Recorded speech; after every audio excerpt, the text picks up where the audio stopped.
শাহজালাল আপনাদের জড়িত আমাদের এই মর্যাদা আসন ছিলেন।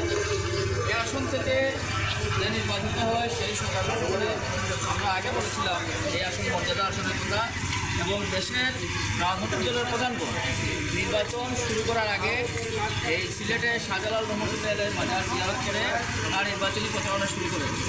সেই ধারাবাহিকতায় বিএনপি চেয়ারম্যান তারেক রহমান নির্বাচনী প্রচারণা শুরু করার আগের দিন শাহজালাল রহমতুল্লাহের মাজারে এসে তিনি নির্বাচনী প্রচারণা শুরু করেছেন মাজার জিয়ারতের মধ্য দিয়ে এবং পরদিন তিনি আলিয়া মাঠে নির্বাচনী প্রচারের প্রথম জনসভায় তিনি বক্তব্য রেখেছেন।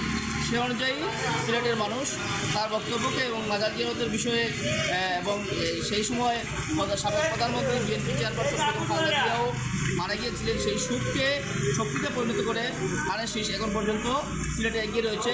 আমরা মনে করি তিনি মাজার জিয়ারত করেছেন।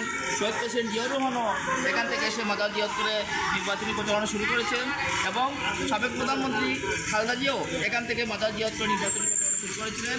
সেই অনুযায়ী মর্যাদা আসন সিলেট, এই সিলেটের মানুষ আবার ধানের শীষকে বিজয়ী করেছে এবং মাজার জিয়ারতের কারণে মাজার যে অলিয়া ভক্ত মানুষরা ধানের শীষে ভোট দিয়েছে।